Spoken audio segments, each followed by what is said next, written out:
tudo bem? Sejam bem-vindos a mais uma análise das obras de leitura obrigatórias da Unicamp, aqui do nosso canal. Antes da gente começar a falar sobre esse autor, sobre esse momento literário e também sobre a obra, vou pedir para que, caso você não seja inscrito aqui no canal, para que você faça a sua inscrição, ative o sininho aqui de notificações, porque daí toda vez que a gente postar conteúdo novo, você é avisado e assim você não perde nada, que é importante rumo aí à sua aprovação nas provas todas que você possa prestar. Então vamos lá, a gente vai continuar com as obras da Unicamp pela proximidade da prova. Na sequência a gente vai começar a explorar um pouco mais das obras também da FUVEST, algumas já estão disponíveis aqui, mas falta complementar esse trabalho, então é isso que nós faremos na sequência. E hoje a gente vai falar sobre uma obra muito interessante, importante também de ser lida por vocês, que é a obra O Ateneu, do Raul Pompeia. Então, inclusive, existe aí uma certa discussão a respeito de como classificar esse romance, se é um romance realista, se é um romance naturalista, ou até, quem sabe, se é um romance expressionista. Então a gente vai falar um pouquinho sobre essas características, do porquê, inclusive, dessa indefinição, e vamos contextualizar também o momento literário e também histórico. Então, caso você já tenha visto os outros vídeos aqui, ou caso você não tenha assistido a eles, eu vou deixar aqui linkado para que você possa fazer isso e poder se inteirar, inclusive, desse contexto também. Então, quando a gente olha, por exemplo, para a coletânea de crônicas do Machado de Assis, a gente vai compartilhar um pouquinho desse mesmo contexto. Assim como quando a gente olha lá para a obra A Falência, da Júlia Lopes de Almeida, a mesma coisa também. Então, o que a proposta realista traz para a gente? Aquilo que a gente já discutiu antes também. Observação crítica da realidade em que nós estamos inseridos. E quanto mais a gente observa, quanto mais a gente detalha, inclusive, a nossa observação, a nossa reflexão sobre o nosso objeto de estudo, o que é normal de acontecer e mais comum é que as características mais negativas saltem aos nossos olhos. E é exatamente isso que vai acontecer nessa obra também. É uma obra de denúncia, uma obra de crítica específica, inclusive, a respeito do sistema educacional adotado na época e a respeito principalmente daquilo que ocorria dentro dos colégios e que as pessoas, né, quem estava ali de fora, principalmente os pais, não sabiam o que ocorria lá. Então, tem o caráter extremamente mercantilista, que é associado a tudo. Nas obras do Machado de Assis, se você já leu qualquer outra obra que não seja, inclusive, essa coletânea das crônicas, a gente vai perceber a mesma coisa. Por exemplo, na obra Dom Casmurro, do Machado de Assis, ele trabalha muito essa questão da associação do capitalismo, do mercantilismo com a religião. E aqui nessa obra, O Ateneu, a gente tem isso a respeito da educação, especificamente. Então é bem interessante, por isso que eu falei que é importante de ser lida essa obra. Não acredito que as pessoas tenham dificuldade em realizar tal leitura, embora a gente tenha aquelas características bem clássicas também, realistas. Por exemplo, descrição, adjetivação exagerada, que inclusive é uma característica do próprio autor também, capítulos longos, não é comum do Machado de Assis capítulos longos, porque ele adotou sempre aqueles capítulos mais curtos, mas nos seus romances, aqui a gente vai encontrar uma característica muito comum ao próprio realismo, essa amplitude aí dos capítulos em virtude das descrições. Essas descrições elas são importantes porque elas são o fruto dessa observação mais detalhada e são também a possibilidade de fazer com que nós, leitores, o interlocutor então do autor, faça a mesma coisa que ele está sugerindo, de fazer essa observação mais detalhada, mais demorada, né? Então, de acordo com essas características de crítica, de denúncia, dessa adjetivação, dessa descrição detalhada, de observação da realidade, o contexto em que nós estamos inseridos, inclusive do momento histórico também, porque é o Brasil imperial, a gente classificaria simplesmente como uma obra realista. Porém, a gente também não pode esquecer que existem aquelas tendências, aquelas correntes científicas e ideológicas, né, da época, que são a tentativa de explicação do comportamento humano, como por exemplo o determinismo, como por exemplo o evolucionismo, né? Então o que vai acontecer? Quando a gente estuda sobre o realismo, a gente verifica que essas teorias são a base da proposta realista, porém elas não vão aparecer nos romances propriamente ditos. Agora, já na proposta naturalista, a gente tem a tentativa de comprovação, né, de todas essas teorias científicas em voga na época. E, inclusive, é comum a gente chamar esses romances naturalistas de romances de laboratório. Então, nessa obra O Ateneu, a gente tem o equilíbrio entre as duas coisas. Tanto a questão de não se prestar a esse papel, a esse serviço de comprovação das teorias científicas, quanto também de trazer essas teorias, de mostrar, por exemplo, a irracionalidade do ser humano. Então, em alguns momentos, por exemplo, os alunos do internato, né, do Ateneu, eles são descritos para a gente com um comportamento bestial até, um comportamento animalizado.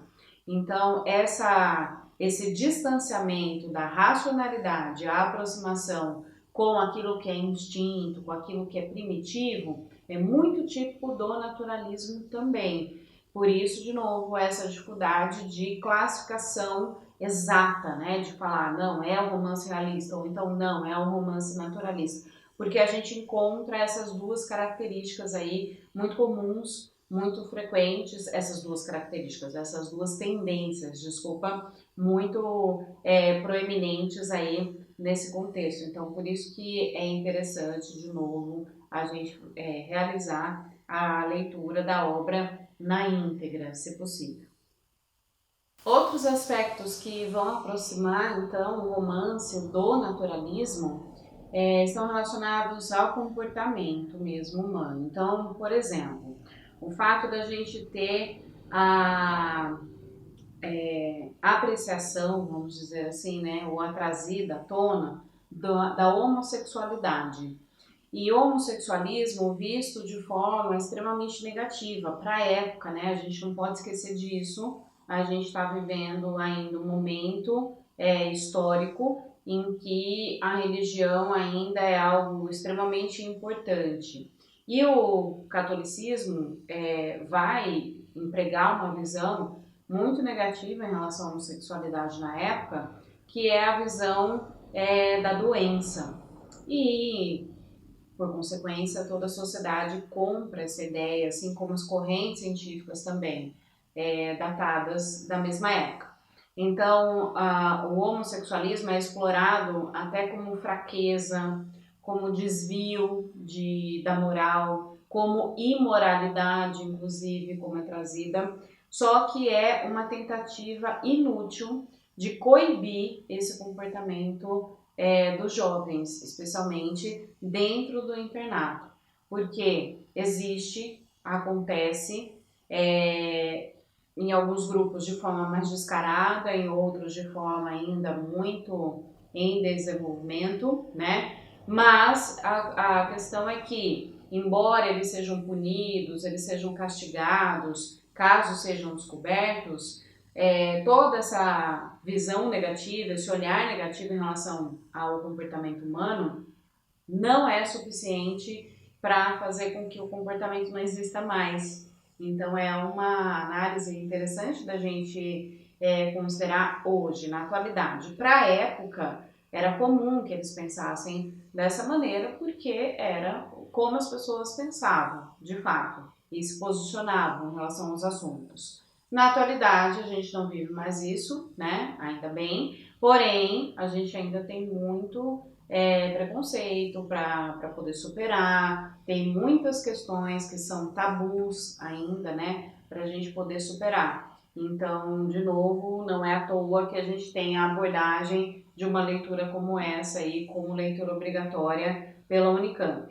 Tem a questão da psicanálise, mas não de forma tão individualista, né? Isso sai da questão interior, da questão íntima, e vai ser projetado nessa questão da educação. Então, como todo esse processo educacional, e principalmente aquilo que os meninos passam dentro dos internatos na época, marcam a vida deles. E às vezes, inclusive, de forma permanente, de maneira que aquilo que é provocado neles não pode ser corrigido, não pode ser melhorado ao longo de suas vidas. E é interessante também que esse vídeo está indo ao ar no dia 21 de outubro de 2021. E no dia 20 de outubro, ou seja, ontem, nós tivemos o Dia Nacional contra a Prática do Bullying. E uma das questões mais exploradas pela obra é justamente o bullying. Como esses meninos que eram levados, né, para escolas, para os internatos, que teriam a pretensão, então, de formar bons cidadãos, pessoas corretas, pessoas de bem, pessoas com uma boa formação também intelectual, isso é importante, e quando na verdade não era nada disso que acontecia. Porque como eles estavam confinados e como as medidas de controle, vamos dizer assim, não eram muito úteis, porque eram baseadas apenas na punição e não na educação, na formação de fato, eles praticavam as piores coisas uns contra os outros. Então, más ações, como por exemplo, os conflitos físicos entre eles, os abusos psicológicos entre eles, isso é uma questão importante. O próprio fato do nosso narrador, protagonista, que a gente não falou ainda dele, né, que é o Sérgio, não conseguir estabelecer relações de amizade verdadeiras, amizades sinceras, olha aí uma pontinha de realismo. Ou seja, ele se associa com os seus amigos, entre aspas, só por uma relação de interesse. Isso tanto tem um aspecto naturalista sendo explorado, quanto o aspecto realista também, que prevê justamente essa situação de relacionamento por interesse, para atendimento das conveniências sociais. Então, o Sérgio, ora se associa para a obtenção de boas notas, para que os amigos dele possam ajudá-lo ali nas notas, nos estudos, ou ele se associa para garantir uma proteção física mesmo. Por quê? Porque ele entra no Ateneu aos 11 anos de idade e tudo que é novidade, a gente sabe que dentro de determinados grupos passa a ser o foco das atenções, de fato. E foi exatamente o que aconteceu. Então, para ele tentar se colocar numa situação segura, que ele considerava como segura, ele ia se associando com meninos diferentes. E a partir do momento que ele via que essa associação não era mais produtiva, não era mais interessante, ou até colocava ele em risco maior, como é o que aconteceu com o Sanches, por exemplo, de abuso, né, de tentativa de abuso sexual dele, do Sanches em relação ao Sérgio, ele se afastava. Só que a cada afastamento produzia também uma contrapartida negativa para ele. Então, essas relações dentro do internato eram relações muito difíceis, muito conflituosas, baseadas na violência, tanto física quanto psicológica, que é o que a gente chama de bullying hoje, e também a questão da violência sexual, a questão do abuso sexual, tanto por parte daqueles que queriam realmente um relacionamento homossexual, quanto por parte daqueles que, sabendo da homossexualidade de uns ou de outros, taxavam, né, essa homossexualidade como fraqueza, porque era o reflexo daquilo que a sociedade tinha. Tanto é que uma das normas era justamente essa, a punição para esse tipo de imoralidade. Porém, como eu disse antes, embora a punição ocorresse, isso não coibia o comportamento dos internos. Uma característica interessante associada ao realismo é o fato da gente ter a ironia muito presente também. Tanto é assim que o nosso narrador, protagonista, então Sérgio, diz que são as crônicas de saudades. Só que essas saudades, elas são então uma ironia, né? Porque ninguém vai ser saudoso de todo esse inferno vivido durante quase 2 anos em que ele foi então interno do colégio o Ateneu. Então, a ironia é frequente no realismo e a questão da gente ter o Sérgio adulto retomando as suas memórias da adolescência como uma tentativa de explicação de tudo aquilo que ele viveu ali e de tudo aquilo que é reflexo dos problemas que ele vive na sua fase adulta. Nós já vimos isso, né? A gente viu isso tanto na obra Dom Casmurro, no Machado de Assis, quanto na obra que inaugura o realismo, que é, então, Memórias Póstumas de Brás Cubas. É essa retomada das memórias a partir, então, dessa necessidade de explicação da sua própria vida atual, né, no presente. Então, a gente tem o presente sendo contado, mas a partir das memórias. Então, é o presente de 1888, inclusive não falei, né? A obra foi publicada nessa data, só que publicada naquele formato bem comum também ao romantismo, ao próprio realismo, que é o formato de folhetim. Então, são obras que foram sendo publicadas aos poucos, né? De acordo, inclusive, com o gosto do público, de acordo com essa relação, né, do público com a própria narrativa. E a partir de algum periódico, que podia ser diário, podia ser semanal, a partir daquilo que eles conseguiram, né, para a época. Só depois, então, dessas publicações que as obras foram reunidas em formato de livro, como a gente conhece. É interessante também que essa obra vai ganhar uma dimensão maior, também uma importância maior, só lá no modernismo, a partir do olhar do Mário de Andrade em relação à obra, que propõe então que seja um grande marco revolucionário do romance naturalista, dessa questão de esmiuçar mesmo as características humanas de acordo com o contexto que ele está inserido, que nada mais é do que o determinismo, né? Raça, meio e momento. Então, se a gente pensar no meio e no momento dos meninos vivendo dentro do Ateneu, eles se comportam justamente da maneira como esse meio e esse momento determinam. Não que de fato eles fossem, né, aquilo que eles estavam apresentando para a gente. A gente tem a questão também sendo explorada pela obra, além dessa questão comportamental, né, que eu falei, dessa associação, então, da educação com o mundo das aparências. Toda a nossa sociedade da época e ainda hoje vivia sob essa questão aí da gente parecer melhor do que nós realmente somos. Tanto é assim que na época o Ateneu, então, foi narrado, né, pra gente, pela figura do Sérgio, como um sonho de consumo das famílias mais abastadas. Porque a propaganda que se fazia e o próprio Aristarco, que era então o proprietário, diretor do colégio, era uma propaganda muito positiva, de que realmente os alunos que saíssem de lá seriam então as melhores pessoas, tanto em termos intelectuais quanto em termos comportamentais. E tanto é assim que o Aristarco, para fazer o seu nome, né, presente, inclusive é uma excelente aula de marketing que a gente tem ali, muito parecida com o que acontece hoje dentro do marketing digital, por exemplo.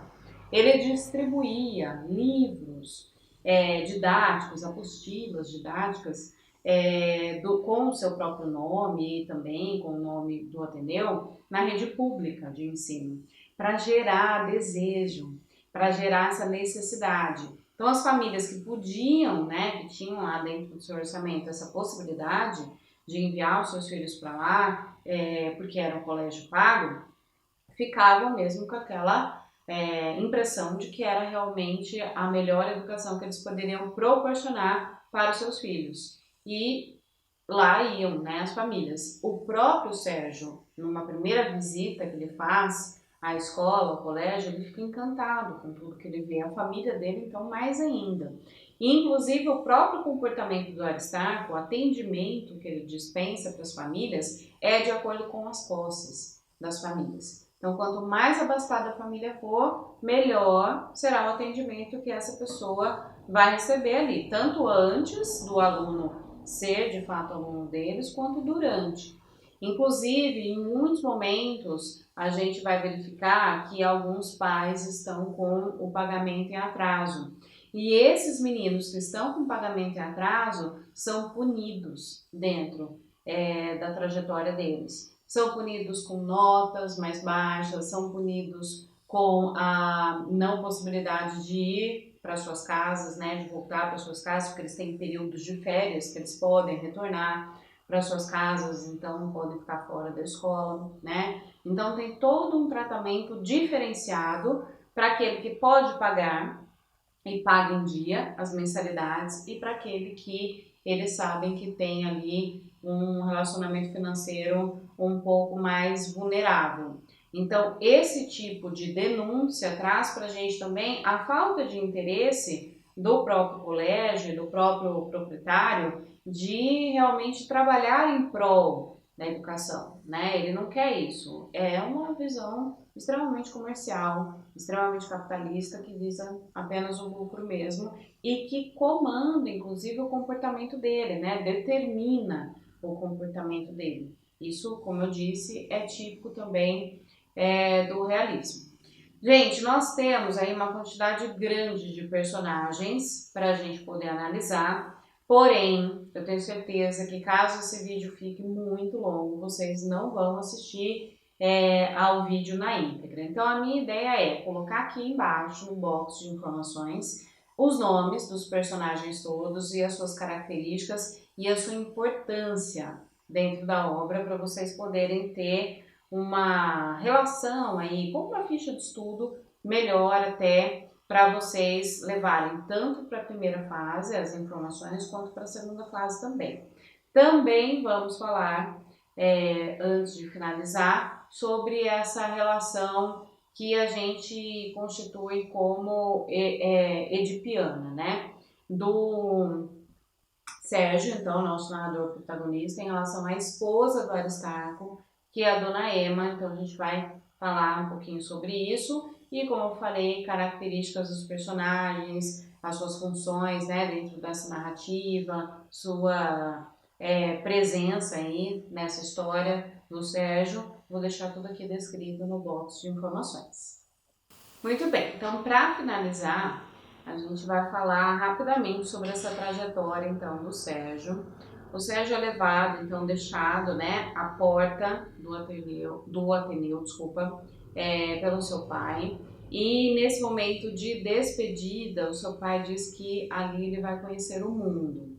Então, de novo, seria uma visão muito bonita, muito utópica e positiva até, né? De falar para o seu filho, então, a porta de um grande colégio, então, muito requisitado na época, que a partir dali ele conheceria o mundo. Só que ele é realmente apresentado para um mundo completamente diferente, porque ele era o famoso filhinho de mamãe, cercado de muitos cuidados, de muito carinho, e ele é literalmente jogado num lugar em que nada disso vai acontecer, né? Ele não vai ter esse respaldo, essa questão da afetividade, do carinho de forma alguma, muito pelo contrário. Inclusive, ele vai ser então distanciado da sua ingenuidade infantil, né? De toda aquela doçura da infância. E dentro desse processo, o Aristarco vai adquirir ali uma função de pai desses meninos todos, que é então o proprietário do Ateneu, e a esposa dele, que é a dona Ema, seria meio que a mãe dos meninos todos. Aristarco e dona Ema moram nos fundos, numa propriedade que dá de fundos para o Ateneu, então a relação deles de muita proximidade e inclusive de compartilhamento em alguns momentos dos empregados. Os empregados da casa transitam ali no colégio e a gente tem inclusive a figura de uma empregada da Dona Ema, que é a Ângela. A Ângela, ela é o símbolo da sexualidade, da sensualidade, melhor dizendo. Então imagine, muitos meninos confinados, só com meninos, vendo uma figura libidinosa, vamos dizer assim, que inclusive deixa partes do seu corpo à mostra para os meninos. Então ela está sempre ali numa atitude muito provocativa com eles. E em contrapartida a gente tem lá os meninos que estabelecem esse comportamento homossexual. Talvez até a tentativa para a época fosse a de explicar a homossexualidade a partir do confinamento e do distanciamento com as meninas, né? Mas, enfim, né, é o que é trazido pra gente. E ao longo, então, desse processo de adaptação do Sérgio às aulas, às normas todas, à rotina de dentro do colégio, ele vai se entristecendo, ele vai se deteriorando ali nesse processo, porque ele entende então que é um mundo completamente diferente daquele com o qual ele estava acostumado. E nesse processo, como eu disse antes também, ele vai se associando com alguns outros colegas que podem ser chamados inicialmente de amigos, mas que ao longo do processo a gente vai perceber que ele não nutre uma amizade verdadeira com essas pessoas. Então ele tem momentos de altos e baixos em relação às suas notas. Nesses momentos, então, de proximidade com os exames finais, ele entra numa depressão ainda maior, numa tristeza ainda maior. Em alguns momentos ele recorre ou à religiosidade ou à mística. É sempre uma forma também de tentar fugir da realidade que ele está inserido e também de ser uma crítica desse comportamento do ser humano, de uma forma geral, com o seu relacionamento com a religião. E por último, ele acaba por estabelecer essa fuga a partir da cosmologia. Então, o espaço, né, esse interesse pelos cosmos, vai surgir a partir dessa necessidade de fugir daquela realidade tão opressiva, tão violenta, tão difícil de ser aturada por ele. Mas também esse interesse não dura muito tempo, não. E por último, a última tentativa dele de fuga da realidade se dá justamente pela aproximação dele com a Dona Ema. Então rola uma paixão platônica ali, talvez até por parte dela, né? Ela se coloca de forma extremamente carinhosa, cuidadosa, atenciosa em relação a ele, porque ele tem sarampo, né? Ele fica doente. E aí ele é levado para dentro da casa, então, da Dona Ema, e a partir disso toda uma relação de cuidado, de afetividade se constrói ali. Ema, inclusive, é o anagrama de mãe, né? Então, por isso que eu falei antes, que se estabelece uma relação edipiana do Sérgio em relação a ela. É só o platonismo, né? Não acontece nada de fato entre eles. E em relação ao Aristarco, inicialmente ele tem uma relação de admiração em relação a ele, mas por fim se torna uma relação de ódio. Por quê? O Sérgio ele se coloca numa condição muito revoltosa em relação a tudo aquilo que ele vive. Libertária, anarquista, questionadora, ele não entende, né, o porquê de tudo aquilo, de se tentar viver das aparências, quando na verdade o caos está estabelecido dentro do colégio. Então ele tenta burlar as regras o tempo todo. Há punição, né, em relação a ele também, em virtude dessas atitudes mais revoltosas, mas ele continua ali justamente porque o dinheiro da família dele continua ali e o Aristarco não pode mais perder nenhum aluno. Só que nessa ânsia, então, de não perder aluno, de ter alunos com pagamentos atrasados, do caos estar estabelecido, ele não conseguir colocar a ordem dentro do próprio colégio, ele acaba deixando um dos alunos extremamente mais revoltado do que o próprio Sérgio, porque o Sérgio ele debate muito, mas ele não tem ações tão complicadas assim, né, tão intempestivas. Um dos alunos inicia um incêndio no colégio. Então, a situação sai tanto do controle, em virtude dessa tentativa de viver de aparência e tudo mais, que essa falta de controle vai ser trazida para a gente, né, expressa a partir desse incêndio, que queima então boa parte do colégio, quase que atinge a propriedade deles também, né, do Aristarco e da Emma. Então, como eu falei, não são memórias agradáveis, não são saudosas. Então esse romance, né, que vai ser um romance de denúncia, vai ser um romance de confissão, vai ser um romance de tentativa, né, de atar aí as duas pontas da vida, não é também algo bonito, algo agradável de ser dito, porque o próprio momento literário não promove esse tipo de atividade, né? Porque a crítica está presente, a crítica em relação ao comportamento social, inclusive, e essa questão naturalista faz emergir o comportamento mais irracional do ser humano, né? Os seus posicionamentos diante de circunstâncias bem diferentes que afastam muito a gente da nossa condição humana, que a gente acha que é uma condição mais elevada, né? Que nós estaríamos num patamar superior em relação às demais criaturas aí da natureza, mas quando na verdade, se a gente observar bem, a gente vai verificar que não, né? Que a gente está, na verdade, numa situação bem abaixo, inclusive quando a gente estabelece esse tipo de comparação.